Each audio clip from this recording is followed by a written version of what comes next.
Ini pokok ketumbar Jawa. Kenal pokok dia macam mana ni. Tumbuh di kebun-kebun, di celah-celah pokok, rumput, tepi taman. Okey, tapi ini saya berada di kebun durian lah. Ada banyak pokok ni. Nanti saya akan review dia punya kebaikan untuk kesihatan kita sebagai herba. Cara makan dia macam mana dan cara amal dia, supaya kita dapat khasiat secara maksimal.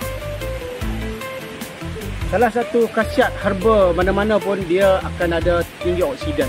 Jadi bila ada tinggi oksigen, dia bagus untuk melawan kita bebas. Ini paling tinggi jugalah, salah satu herba yang terbaik. Okay. Kalau kita amalkan selalu, ada testimoni kata dapat menurunkan tekanan darah tinggi, turunkan paras kolesterol, dan juga untuk yang ada diabetes boleh amalkan minum dia ni.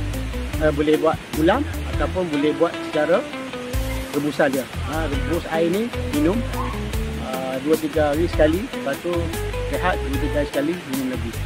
Jangan minum hari-hari pula. Okey, boleh rebus.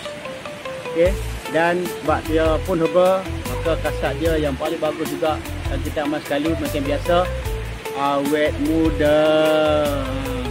Malas tak malas, rajin tak rajin dia ni.